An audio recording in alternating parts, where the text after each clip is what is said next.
नमस्कार। आइए सुनते हैं मुंशी प्रेमचंद जी की लिखी कहानी विश्वास। उन दिनों मिस जोशी बम्बई सभ्य समाज की राधिका थी तो वह एक छोटी सी कन्या पाठशाला की अध्यापिका, पर उनका ठाट बाट मान सम्मान बड़ी बड़ी धन रानियों को भी लज्जित करता था। वह एक बड़े महल में रहती थी जो किसी जमाने में सतारा के महाराज का निवास स्थान था। वहाँ सारे दिन नगर के रईसों, राजों, राज कर्मचारियों का तांता लगा रहता था।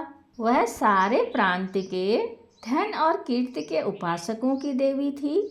अगर किसी को खिताब का खप्त था तो वह मिस जोशी की खुशामद करता था। किसी को अपने या संबंधी के लिए कोई अच्छा ओहदा दिलाने की धुन थी तो वह मिस जोशी की आराधना करता था। सरकारी इमारतों के ठेके, नमक, शराब, अफीम आदि सरकारी चीज़ों के ठेके, लोहे, लकड़ी, कल पुर्जे आदि के ठेके सब मिस जोशी के ही हाथों में थे। जो कुछ करती थी वही करती थी, जो कुछ होता था उसी के हाथों होता था। जिस वक्त वह अपनी अरबी घोड़ों की फिटन पर सैर करने निकलती तो रईसों की सवारियां आप ही आप रास्ते से हट जाती थी। बड़े दुकानदार खड़े हो होकर सलाम करने लगते थे। वह रूपवती थी, लेकिन नगर में उससे बढ़कर रूपवती रमणियां भी थी। वह सुशिक्षिता थी, वाक्चतुर थी, गाने में निपुण, हंसती तो अनोखी छवि से, बोलती तो निराली घटा से, ताकती तो बांकी चितवन से। लेकिन इन गुणों में उनका एकाधिपत्य न था। उनकी प्रतिष्ठा, शक्ति और कीर्ति का कुछ और ही रहस्य था। सारा नगर ही नहीं, सारे प्रांत का बच्चा जानता था कि बम्बई के गवर्नर मिस्टर जौहरी मिस जोशी के बिना दामों के गुलाम हैं। मिस जोशी की आंखों का इशारा उनके लिए नादिर शाही हुक्म है। वह थिएटरों में, दावतों में, जलसों में मिस जोशी के साथ साये की भांति रहते हैं और कभी कभी उनकी मोटर रात के सन्नाटे में मिस जोशी के मकान से निकलती हुई लोगों को दिखाई देती है। इस प्रेम में वासना की मात्रा अधिक है या भक्ति की, यह कोई नहीं जानता। लेकिन मिस्टर जौहरी विवाहित हैं और मिस जोशी विधवा, इसलिए जो लोग उनके प्रेम को कलुषित कहते हैं वे उन पर कोई अत्याचार नहीं करते। बम्बई की व्यवस्थापिका सभा ने अनाज पर कर लगा दिया था और जनता की ओर से उसका विरोध करने के लिए एक विराट सभा हो रही थी। सभी नगरों के प्रजा के प्रतिनिधि उसमें सम्मिलित होने के लिए हजारों की संख्या में आए थे। मिस जोशी के विशाल भवन के सामने चौड़े मैदान में हरी भरी घास पर बम्बई की जनता अपनी फरियाद सुनाने के लिए जमा थी। अभी तक सभापति न आए थे, इसलिए लोग बैठे गपशप कर रहे थे। कोई कर्मचारी पर आक्षेप करता था, कोई देश की स्थिति पर, कोई अपनी दीनता पर। अगर हम लोगों में अड़ने का जरा भी सामर्थ्य होता तो मजाल थी कि यह कर लगा दिया जाता। अधिकारियों का घर से बाहर निकालना मुश्किल हो जाता। हमारा ज़रूरत से ज़्यादा सीधापन हमें अधिकारियों के हाथों का खिलौना बनाए हुए है। वे जानते हैं कि इन्हें जितना दबाते जाओ उतना दबते जाएंगे, सिर नहीं उठा सकते। सरकार ने भी उपद्रव की आशंका से सशस्त्र पुलिस बुला ली। उस मैदान के चारों कोनों पर सिपाहियों के दल डेरा डाले पड़े थे। उनके अफसर घोड़ों पर सवार, हाथ में हंटर लिए, जनता के बीच में निशंक भाव से घोड़े दौड़ाते फिरते थे, मानो साफ मैदान है। मिस जोशी के ऊंचे बरामदे में नगर के सभी बड़े बड़े रईस और राज्याधिकारी तमाशा देखने के लिए बैठे हुए थे। मिस जोशी मेहमानों का आदर सत्कार कर रही थी और मिस्टर जौहरी आराम कुर्सी पर लेटे इस जनसमूह को घृणा और भय की दृष्टि से देख रहे थे। सहसा सभापति महाशय आपटे एक किराए के तांगे पर आते दिखाई दिए। चारों तरफ हलचल मच गई। लोग उठ उठकर उनका स्वागत करने दौड़े और उन्हें लाकर मंच पर बैठा दिया। आपटे की अवस्था 30-35 वर्ष से अधिक न थी। दुबले पतले आदमी थे। मुख पर चिंता का गाढ़ा रंग चढ़ा हुआ था। बाल भी पक चले थे, पर मुख पर सरल हास्य की रेखा झलक रही थी। वह एक सफ़ेद मोटा कुर्ता पहने थे, न पाँव में जूते थे न सिर पर टोपी।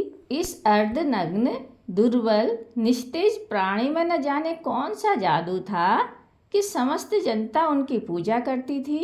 उनके पैरों में न जाने कौन सा जादू था कि उनके पैरों पर सिर रगड़ती थी।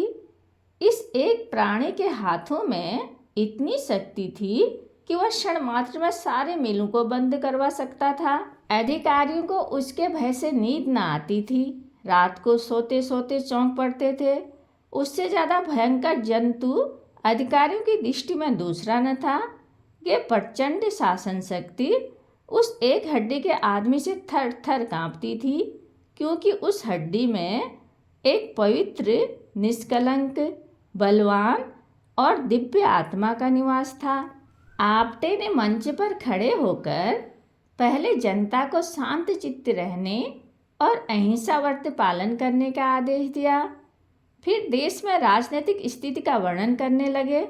सहसा उनकी दृष्टि सामने मिस जोशी के बरामदे की ओर गई तो उनका प्रजा दुख पीड़ित हृदय तिलमिला उठा। यहाँ अगणित प्राणी अपनी विपत्ति की फरियाद सुनाने के लिए जमा थे और वहाँ मेजों पर चाय और बिस्कुट, मेवे और फल, बर्फ और शराब की रेल पेल थी। वे लोग इन अभागों को देख देख हंसते और तालियां बजाते थे। जीवन में पहली बार आपटे की जबान काबू से बाहर हो गई। मेघ की भांति गरज कर बोले, इधर तो हमारे भाई दाने दाने को मोहताज हो रहे हैं, उधर अनाज पर कर लगाया जा रहा है, केवल इसलिए कि राज कर्मचारियों के हलवे पूरी में कमी न हो। हम जो देश के राजा हैं, जो छाती फाड़कर धरती से धन निकालते हैं, भूखों मरते हैं, और वे लोग जिन्हें हमने अपने सुख और शांति की व्यवस्था करने के लिए रखा है, हमारे स्वामी बने हुए शराबों की बोतलें उड़ाते हैं।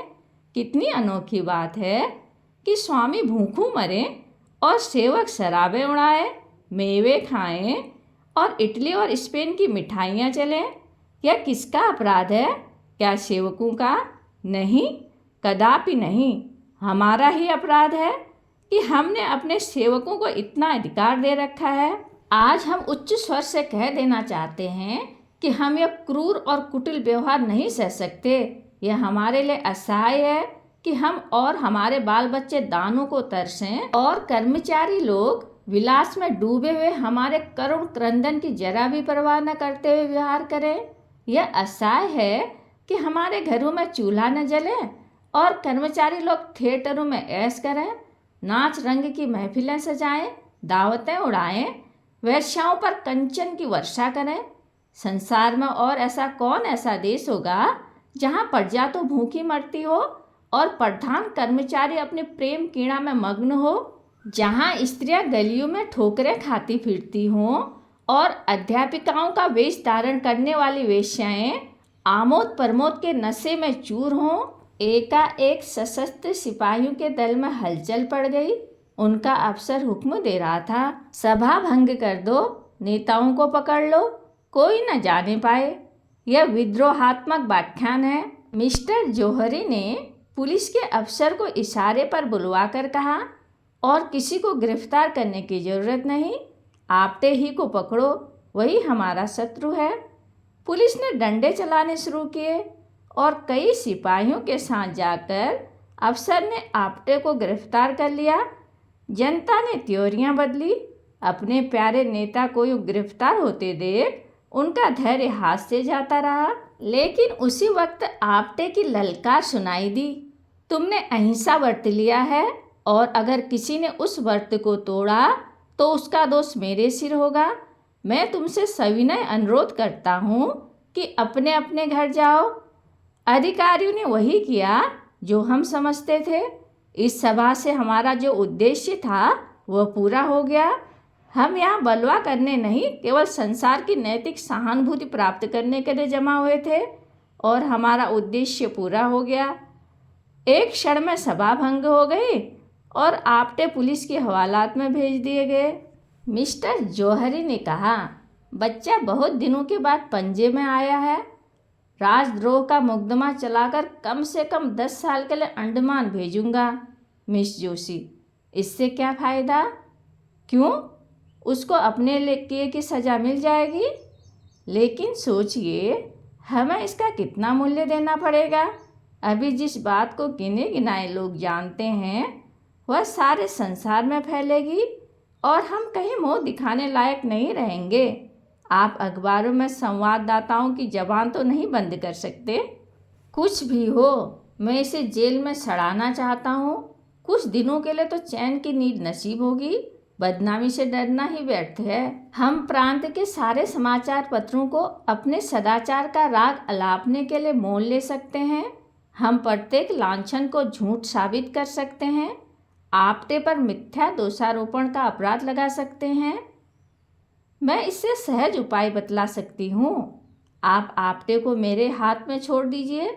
मैं उससे मिलूंगी और इन यंत्रों से जिनका प्रयोग करने में हमारी जाति सिद्धहस्त है उसके आंतरिक भावों और विचारों की थाह लेकर आपके सामने रख दूंगी।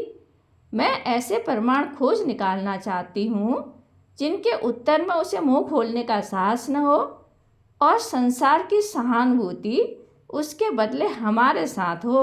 चारों ओर से यही आवाज़ आए कि यह कपटी और धूर्त था और सरकार ने उसके साथ वही व्यवहार किया है जो होना चाहिए। मुझे विश्वास है कि वह षड्यंत्रकारियों का मुखिया है और मैं इसे सिद्ध कर देना चाहती हूँ। मैं उसे जनता की दृष्टि में देवता नहीं बनने देना चाहती हूँ, उसको राक्षस के रूप में दिखाना चाहती हूँ। ऐसा कोई पुरुष नहीं है जिस पर युवती अपनी मोहिनी न डाल सके। अगर तुम्हें विश्वास है कि तुम यह काम पूरा कर दिखलाओगी तो मुझे कोई आपत्ति नहीं है। मैं तो केवल उसे दंड देना चाहता हूँ। तो हुक्म दे दीजिए कि वह इसी वक्त छोड़ दिया जाए। जनता कहीं यह तो न समझेगी कि सरकार डर गई।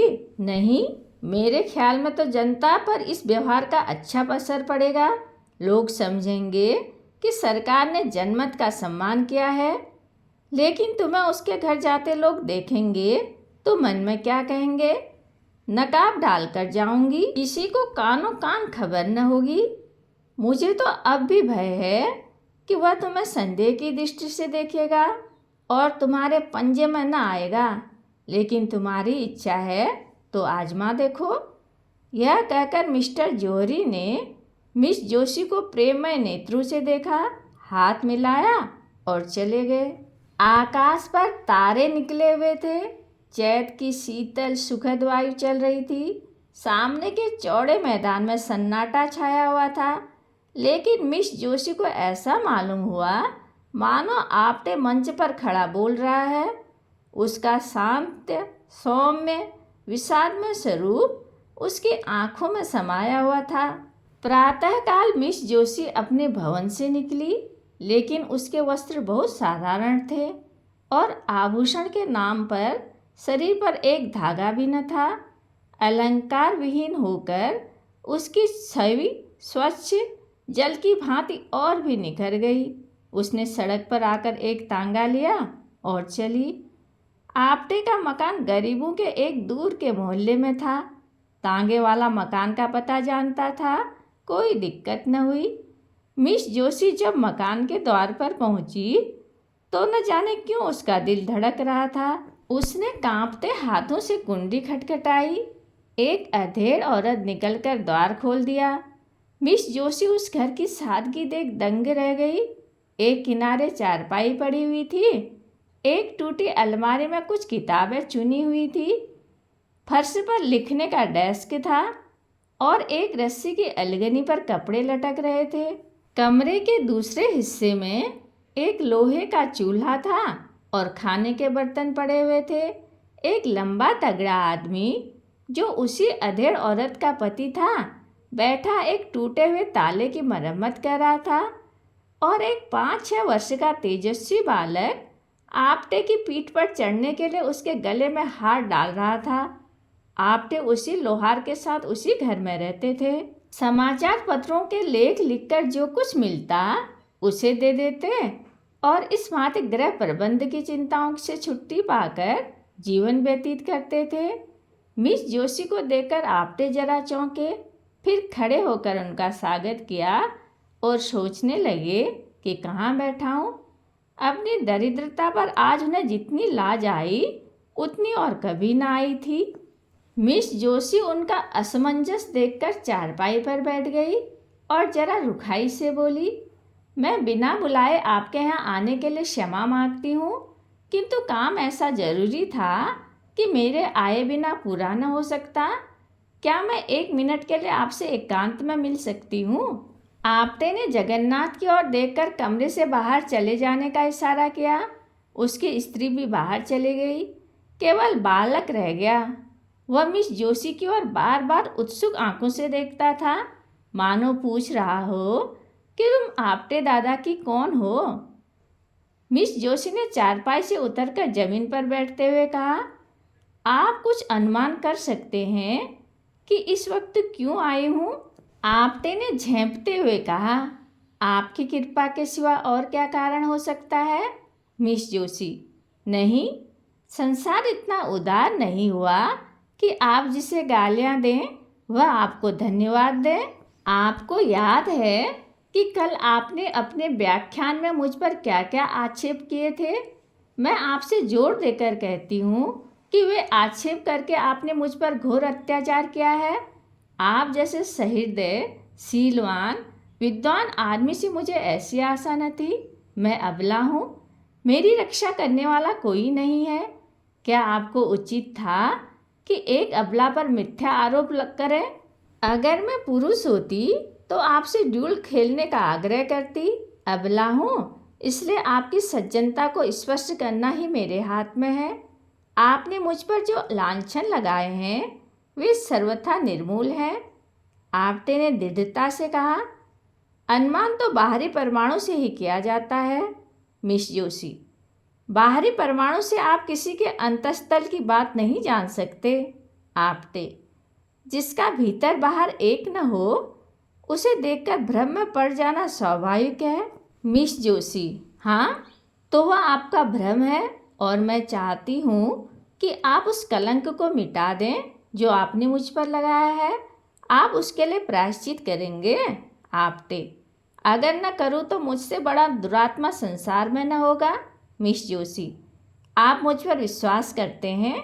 आपटे, मैंने आज तक किसी रमणी पर विश्वास नहीं किया। मिस जोशी, क्या आपको यह संदेह हो रहा है कि मैं आपके साथ कौशल कर रही हूँ? आपटे ने मिस जोशी की ओर अपने सजल सरल नेत्रों से देखकर कहा, बाई जी, मैं गंवार और अशिष्ट प्राणी हूँ, लेकिन नारी जाति के लिए मेरे हृदय में जो आदर है वह श्रद्धा से कम नहीं है जो मुझे देवताओं पर है। मैंने अपनी माता का मुख नहीं देखा, यह भी नहीं जानता कि मेरा पिता कौन था, किंतु जिस देवी के दया वृक्ष की छाया में मेरा पालन पोषण हुआ उसकी प्रेम मूर्ति आज तक मेरी आंखों के सामने है और नारी के प्रति मेरी भक्ति को सजीव रखे हुए है। मैं उन शब्दों को मुंह से निकालने के लिए अत्यंत दुखी और लज्जित हूँ जो आवेश में निकल गए, और मैं आज के समाचार पत्रों में खेद प्रकट करके आपसे क्षमा की प्रार्थना करूँगा। मिस जोशी का अब तक अधिकांश स्वार्थी आदमियों ही से साबिका पड़ा था, जिनके चिकने चुपटे शब्दों में मतलब छुपा हुआ था। आपटे के सरल विश्वास पर उसका चित्त आनंद से गदगद हो गया। शायद वह गंगा में खड़ी होकर अपने अन्य मित्रों से यही कहती तो उसके फैशनेबल मिलने वालों में से किसी को उस पर विश्वास न होता। सब मुंह के सामने तो हाँ हाँ करते, पर बाहर निकलते ही उसका मजाक उड़ाना शुरू करते। उन कपटी मित्रों के सम्मुख यह आदमी था जिसके एक एक शब्द में सच्चाई झलक रही थी, जिसके शब्द अंतःस्थल से निकले हुए मालूम होते थे। आपटे उसे चुप देखकर किसी और ही चिंता में पड़े हुए थे। उन्हें भय हो रहा था, अब मैं चाहे कितना क्षमा मांगूं, मिस जोशी के सामने कितनी सफाइयां पेश करूं, मेरे आक्षेपों का असर कभी न मिटेगा। इस भाव ने अज्ञात रूप से उन्हें अपने विषय की गुप्त बातें कहने की प्रेरणा की जो उन्हें उनकी दृष्टि में लघु बना दे। जिससे वह भी उन्हें नीच समझने लगे। उसको संतोष हो जाए कि यह भी कलुषित आत्मा है। बोले, मैं जन्म से अभागा हूँ, माता पिता का तो मुँह ही देखना नसीब न हुआ। जिस दयाशील महिला ने मुझे आश्रय दिया था वह भी मुझे 13 वर्ष की अवस्था में अनाथ छोड़कर परलोक सिधार गई। उस समय मेरे सिर पर जो कुछ बीती उसे याद करके इतनी लज्जा आती है कि किसी को मुंह न दिखाऊं। मैंने धोबी का काम किया, मोची का काम किया, घोड़े की सायसी की, एक होटल में बर्तन मांजता रहा, यहाँ तक कि कितनी ही बार शुदा से व्याकुल होकर भीख मांगी। मजदूरी करने को बुरा नहीं समझता, आज भी मजदूरी करता हूँ। भीख मांगनी भी किसी किसी दशा में क्षम्य है, लेकिन मैंने उस अवस्था में ऐसे ऐसे कर्म किए जिन्हें कहते लज्जा आती है। चोरी की, विश्वासघात किया, यहाँ तक कि चोरी के अपराध में कैद की सजा भी पाई।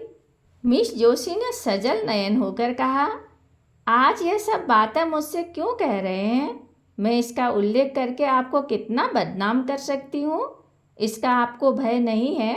आपटे ने हंसकर कहा, नहीं, आपसे मुझे भय नहीं है मिस जोशी। अगर मैं आपसे बदला लेना चाहूँ तो? आपटे, जब मैं अपने अपराध पर लज्जित होकर आपसे क्षमा मांग रहा हूँ तो मेरा अपराध रहा ही कहाँ जिसका आप मुझसे बदला लेंगी? इससे तो मुझे भय होता है कि आपने मुझे क्षमा नहीं किया, लेकिन यदि मैंने आपसे क्षमा न मांगी तो मुझसे तो बदला न ले सकती। बदला लेने वाले की आंखों यूँ सजल नहीं हो जाया करती। मैं आपको कपट करने के अयोग्य समझता हूँ। आप यदि कपट करना चाहती तो यहाँ कभी ना आती। मिस जोशी, मैं आपका भेद लेने के लिए ही आई हूँ। आपटे, तो शौक से लीजिए। मैं बतला चुका हूँ कि मैंने चोरी के अपराध में कैद की सज़ा पाई थी। नासिक के जेल में रखा गया था। मेरा शरीर दुर्बल था, जेल की कड़ी मेहनत न हो सकती थी और अधिकारी लोग मुझे कामचोर समझकर बेतुं से मारते थे। आखिर एक दिन मैं रात को जेल से भाग खड़ा हुआ। मिस जोशी, आप तो छिपे रुस्तम निकले। आपटे, ऐसा भागा कि किसी को खबर न हुई। आज तक मेरे नाम वारंट जारी है और 500 रुपये का इनाम भी है। मिस जोशी, तब तो मैं आपको ज़रूर पकड़ा दूंगी। आपटे, तो फिर मैं आपको अपना असल नाम भी बता देता हूँ। मेरा नाम दामोदर मोदी है। यह नाम तो पुलिस से बचने के लिए रख छोड़ा है। बालक अब तक तो चुप बैठा हुआ था। मिस जोशी के मुंह से पकड़ाने की बात सुनकर वह सजग हो गया। उन्हें डांट कर बोला, हमारे दादा को कौन पकड़ेगा? मिस जोशी, सिपाही। और कौन? बालक, हम सिपाही को मार लेंगे। यह कहकर वह एक कोने से अपने खेलने वाला डंडा उठा लाया और आपटे के पास विरोचिता भाव से खड़ा हो गया, मानो सिपाहियों से उनकी रक्षा कर रहा है। मिस जोशी, आपका रक्षक तो बड़ा बहादुर मालूम होता है। आपटे, इसकी भी एक कथा है। साल भर होता है यह लड़का खो गया था, मुझे रास्ते में मिला। मैं पूछता पूछता इसे यहाँ लाया। उसी दिन से इन लोगों से मेरा इतना प्रेम हो गया कि मैं इनके साथ रहने लगा। मिस जोशी, आप अनुमान कर सकते हैं कि आपका वृत्तांत सुनकर मैं आपको क्या समझ रही हूँ? आपटे, वही जो मैं वास्तव में हूँ, नीच, कमीना, धूर्त। मिस जोशी, नहीं, आप मुझ पर फिर अन्याय कर रहे हैं। पहला अन्याय तो क्षमा कर सकती हूँ, यह अन्याय क्षमा नहीं कर सकती। इतनी प्रतिकूल दशाओं में पड़कर भी जिसका हृदय इतना पवित्र, इतना निष्कपट, इतना सहृदय हो, वह आदमी नहीं देवता है। भगवान, आपने मुझ पर जो आक्षेप किए वह सत्य हैं। मैं आपके अनुमान से कहीं भ्रष्ट हूँ। मैं इस योग्य भी नहीं हूँ कि आपकी ओर ताक सकूँ। आपने अपने हृदय की विशालता दिखाकर मेरा असली स्वरूप मेरे सामने प्रकट कर दिया।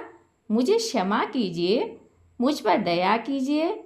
यह कहते कहते वह उसके पैरों पर गिर पड़ी। आपटे ने उसे उठा लिया और बोले, ईश्वर के लिए मुझे लज्जित न करो। मिस जोशी ने गदगद कंठ से कहा, आप इन दुष्टों के हाथ से मेरा उद्धार कीजिए। मुझे इस योग्य बनाइए कि आपकी विश्वास पात्री बन सकूं। ईश्वर साक्षी है कि मुझे कभी कभी अपनी दशा पर कितना दुख होता है।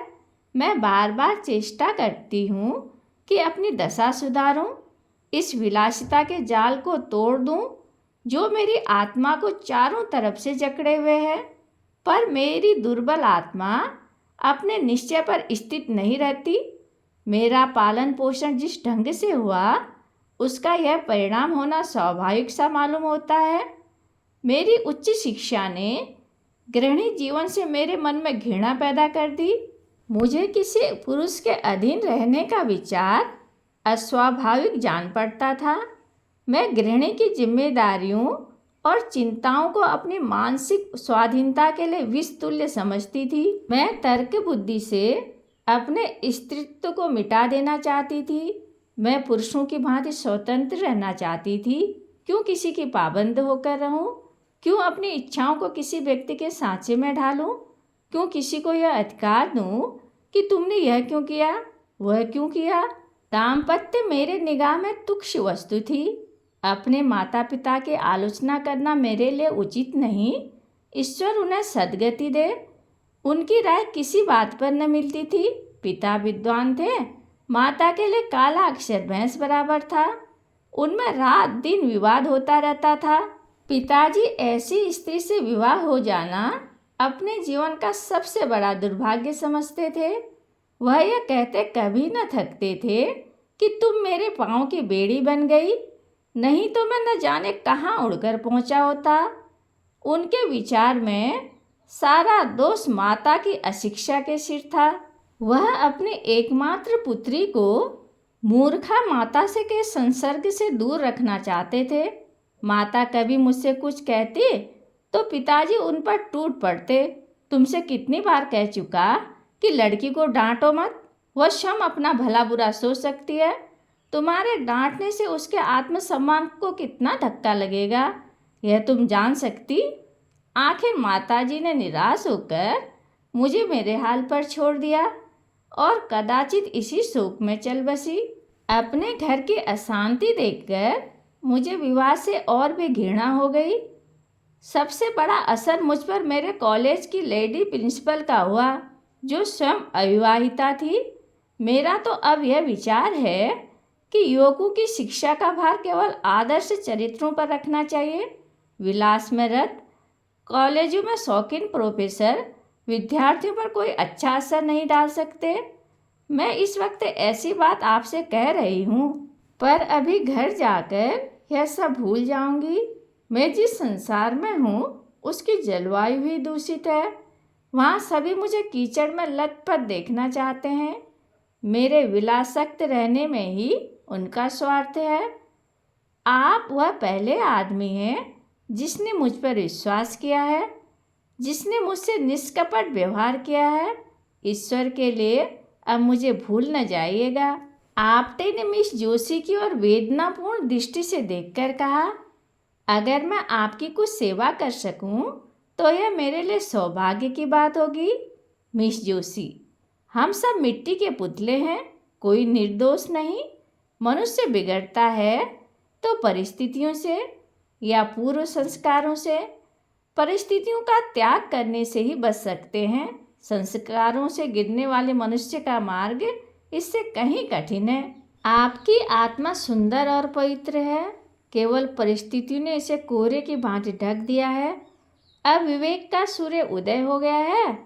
ईश्वर ने चाहा तो कोहरा भी फट जाएगा, लेकिन सबसे पहले उन परिस्थितियों का त्याग करने को तैयार हो जाइए। मिस जोशी, यही आपको करना होगा।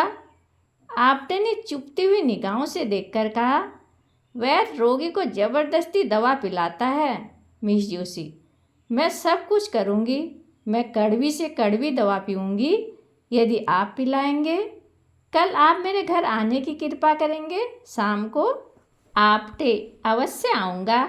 मिस जोशी ने विदा देते हुए कहा, भूलिएगा नहीं, मैं आपकी राह देखती रहूँगी। अपने रक्षक को भी लाइएगा। यह कहकर उसने बालक को गोद में उठाया और उसे गले से लगाकर बाहर निकल गई। गर्व के मारे उसके पांव जमीन पर न पड़ते थे। मालूम होता था हवा में उड़ी जा रही हैं। प्यास से तड़पते हुए मनुष्य को नदी का तट नजर आने लगा था। दूसरे दिन प्रातःकाल मिस जोशी ने मेहमानों के नाम दावती कार्ड भेजे और उत्सव मनाने की तैयारियां करने लगी। मिस्टर आप्टे के सम्मान में पार्टी दी जा रही थी। मिस्टर जौहरी ने कार्ड देखा तो मुस्कुराए। अब महाशय इस जाल से बचकर कहाँ जाएंगे? मिस जोशी ने उन्हें फंसाने के लिए अच्छी तरकीब निकाली। इस काम में निपुण मालूम होती है। मैंने समझा था आप्टे चालाक आदमी होगा, मगर इस आंदोलनकारी विद्रोहियों को बकवास करने के सिवा और क्या सोच सकती है। 4 ही बजे मेहमान लोग आने लगे। नगर के बड़े बड़े अधिकारी, बड़े बड़े व्यापारी, बड़े बड़े विद्वान, समाचार पत्रों के संपादक अपनी अपनी महिलाओं के साथ आने लगे। मिस जोशी ने आज अपने अच्छे से अच्छे वस्त्र और आभूषण निकाले हुए थे। जिधर निकल जाती थी मालूम होता था अरुण प्रकाश की छटा चली आ रही है। भवन में चारों ओर सुगंध की लपटें आ रही थी और मधुर संगीत की ध्वनि हवा में गूंज रही थी। 5 बजते बजते मिस्टर जौहरी आ पहुँचे और मिस जोशी से हाथ मिलाते मुस्कुराकर बोले, जी चाहता है तुम्हारे हाथ चूम लूं। अब मुझे विश्वास हो गया कि यह महाशय तुम्हारे पंजे से नहीं निकल सकते। मिसेज पैटिट बोली, मिस जोशी दिलों का शिकार करने के लिए ही बनाई गई है। मिस्टर सोराब जी, मैंने सुना है आपटे बिल्कुल गंवार सा आदमी है। मिस्टर भरूचा, किसी यूनिवर्सिटी में शिक्षा ही नहीं पाई, सभ्यता कहाँ से आती। मिस्टर भरूचा, आज उसे खूब बनाना चाहिए।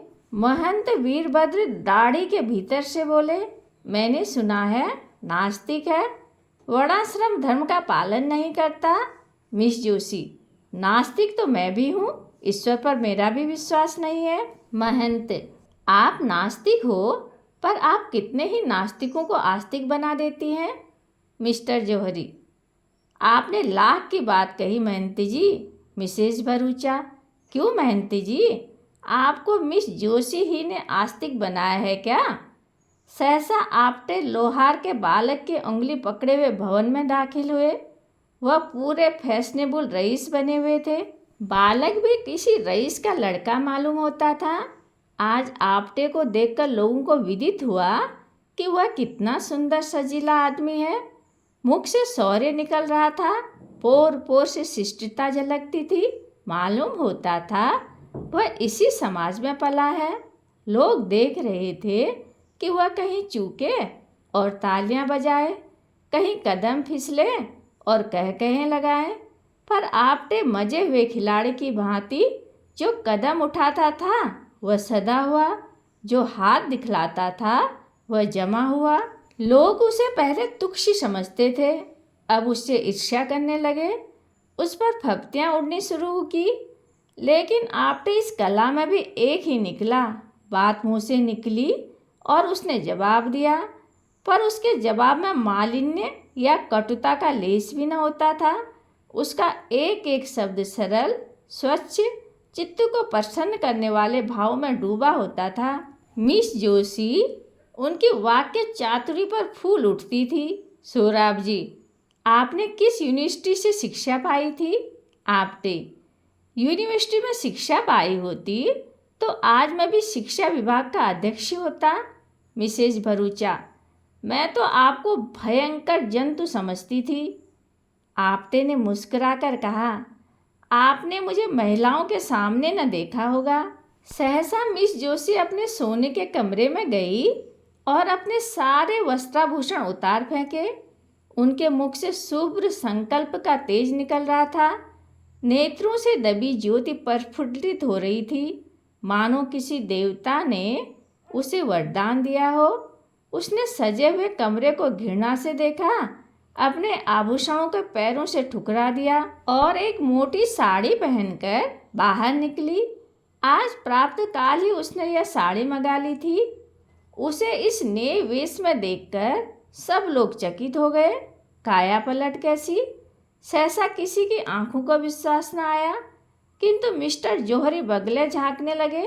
मिस जोशी ने इसे फंसाने के लिए कोई नया स्वांग रचा है। मित्रों, आपको याद है परसों महाशय आपटे ने मुझे कितनी गालियां दी थी? यह महाशय खड़े हैं। आज मैं उन्हें इस दुर्व्यवहार का दंड देना चाहती हूँ। मैं कल उनके मकान पर जाकर इनके जीवन के सारे गुप्त रहस्यों को जान आई। यह जो जनता की भीड़ गरजते फिरते हैं, मेरे एक ही निशाने पर गिर पड़े। मैं उन रहस्यों के खोलने में अब विलंब न करूँगी। आप लोग अधीर हो रहे होंगे। मैंने जो कुछ देखा वह इतना भयंकर है कि उसका वृत्तांत सुनकर शायद आप लोगों को मूर्छा आ जाएगी। अब मुझे लेश मात्र भी संदेह नहीं है कि यह महाशय पक्के देशद्रोही हैं। मिस्टर जौहरी ने ताली बजाई और तालियों से हॉल गूंज उठा। मिस जोशी, लेकिन राज के द्रोही नहीं, अन्याय के द्रोही, दमन के द्रोही, अभिमान के द्रोही। चारों ओर सन्नाटा छा गया। लोग विस्मित होकर एक दूसरे की ओर ताकने लगे। मिस जोशी, गुप्त रूप से शस्त्र जमा किए हैं और गुप्त रूप से हत्याएं की हैं। मिस्टर जौहरी ने तालियां बजाई और तालियों का दोगड़ा फिर बरस गया। मिस जोशी, लेकिन किसकी हत्या? दुख की, दरिद्रता की, प्रजा के कष्टों की, हर धर्मी की और अपने स्वार्थ की। चारों ओर फिर सन्नाटा छा गया और लोग चकित होकर एक दूसरे की ओर ताकने लगे, मानो उन्हें अपने कानों पर विश्वास नहीं है। मिस जोशी, महाराज आपटे ने डकैतियां की और कर रहे हैं। आपकी किसी ने ताली न बजाई। लोग सुनना चाहते थे कि देखें आगे क्या कहती है। उन्होंने मुझ पर भी हाथ साफ किया है, मेरा सब कुछ अपहरण कर लिया है, यहाँ तक कि अब मैं निराधार हूँ और उनके चरणों के सिवा मेरे लिए कोई आश्रय नहीं है। प्राणधार, इस अबला को अपने चरणों में स्थान दो, उसे डूबने से बचाओ। मैं जानती हूँ तुम मुझे निराश न करोगे। यह कहते कहते वह जाकर आपटे के चरणों में गिर पड़ी। सारी मंडली स्तंभित रह गई। 1 सप्ताह गुजर चुका था। आपटे पुलिस की हिरासत में थे। उस पर 4 अभियोग चलाने की तैयारियां चल रही थी। सारे प्रांत में हलचल मची हुई थी। नगर में रोज सभाएं होती थी। पुलिस रोज 10-5 आदमियों को पकड़ती थी। समाचार पत्र में जोरों के साथ वाद विवाद हो रहा था। रात के 9 बज गए थे। मिस्टर जौहरी राजभवन में मेज पर बैठे हुए सोच रहे थे कि मिस जोशी को क्यों कर वापस लाएं। उसी दिन से उनकी छाती पर सांप लौट रहा था। उसकी सूरत एक क्षण के लिए भी आंखों से न उतरती थी। वह सोच रहे थे, इसने मेरे साथ ऐसी दगा की, मैंने इसके लिए क्या कुछ नहीं किया। उसकी कौन सी इच्छा थी जो मैंने पूरी नहीं की? इसी ने मुझसे बेवफाई की? नहीं, कभी नहीं। मैं इसके बगैर जिंदा नहीं रह सकता। दुनिया चाहे मुझे बदनाम करे, हत्यारा कहे, चाहे मुझे पद से हाथ धोना पड़े, लेकिन आपटे को नहीं छोड़ूंगा। उस रोड़े को रास्ते से हटा दूंगा, इस कांटे को पहलू से निकाल बाहर करूंगा। सहसा कमरे का दरवाजा खुला और मिस जोशी ने प्रवेश किया। मिस्टर जौहरी हकबकाकर कुर्सी पर से उठ खड़े हुए। यह सोच रहे थे कि शायद मिस जोशी ने निराश होकर मेरे पास आई हैं। कुछ रूखे लेकिन नम्र भाव से बोले, आओ बाला, तुम्हारी याद में बैठा था। तुम कितनी ही बेवफाई करो, पर तुम्हारी याद मेरे दिल से नहीं निकल सकती। मिस जोशी, आप केवल जबान से कहते हैं। मिस्टर जौहरी, क्या दिल चीर कर दिखा दूं? मिस जोशी, प्रेम प्रतिकार नहीं करता, प्रेम में दुराग्रह नहीं होता। आप मेरे खून के प्यासे हो रहे हैं, उस पर भी आप कहते हैं मैं तुम्हारी याद करता हूँ। आपने मेरे स्वामी को हिरासत में डाल रखा है, यह प्रेम है। आखिर आप मुझसे क्या चाहते हैं? अगर आप समझ रहे हो कि इन शक्तियों से डरकर मैं आपकी शरण में आ जाऊंगी, तो आपका भ्रम है। आपको अख्तियार है कि आपटे को काले पानी भेज दें, फांसी चढ़ा दें, लेकिन इसका मुझ पर कोई असर न होगा। वह मेरे स्वामी हैं, मैं उनको अपना स्वामी समझती हूँ। उन्होंने अपनी विशाल उदारता से मेरा उद्धार किया। आप मुझे विषय के फंदों में फंसाते थे, मेरी आत्मा को कलुषित करते थे। कभी आपको यह ख्याल आया कि इसकी आत्मा पर क्या बीत रही होगी? आप मुझे आत्मशून्य समझते थे। उस देव पुरुष ने अपनी निर्मल स्वच्छ आत्मा के आकर्षण से मुझे पहले ही मुलाकात में खींच लिया। मैं उसकी हो गई और मरते दम तक उसी की रहूंगी। उस मार्ग से अब आप हटा नहीं सकते। मुझे एक सच्ची आत्मा की जरूरत थी, वह मुझे मिल गई। उसे पाकर अब तीनों लोगों की संपदा मेरी आंखों में तुच्छ है। मैं उसके वियोग में चाहे प्राण दे दूं, पर आपके काम नहीं आ सकती। मिस्टर जौहरी, मिस जोशी, प्रेम उदार नहीं होता, क्षमाशील नहीं होता। मेरे लिए तुम सर्वस्व हो, जब तक मैं समझता हूँ कि तुम मेरी हो। अगर तुम मेरी नहीं हो सकती तो मुझे इसकी क्या चिंता हो सकती है कि तुम किस दशा में हो। मिस जोशी, यह आपका अंतिम निर्णय है। मिस्टर जौहरी, अगर मैं कह दूं कि हाँ तो? मिस जोशी ने सीने से पिस्तौल निकाल कर कहा, तो पहले आपकी लाश जमीन पर फड़कती होगी और उसके बाद मेरी। बोलिए, यह आपका अंतिम निर्णय है। यह कहकर मिस जोशी ने जौहरी की तरफ पिस्तौल सीधा किया। जौहरी कुर्सी से उठ खड़े हुए और मुस्कुराकर बोले, क्या तुम मेरे लिए कभी इतना साहस कर सकती थी? जाओ, तुम्हारा आपटे तुम्हें मुबारक हो। उस पर से अभियोग उठा लिया जाएगा। पवित्र प्रेम ही में यह साहस है। अब मुझे विश्वास हो गया कि तुम्हारा प्रेम पवित्र है। अगर कोई पुराना पापी भविष्यवाणी कर सकता है तो मैं कहता हूँ वह दिन दूर नहीं है जब तुम इस भवन की स्वामिनी होगी। आपटे ने मुझे प्रेम के क्षेत्र में नहीं, राजनीति के क्षेत्र में भी परास्त कर दिया। सच्चा आदमी एक मुलाकात में ही जीवन बदल सकता है, आत्मा को जगा सकता है और अज्ञान को मिटाकर प्रकाश की ज्योति फैला सकता है।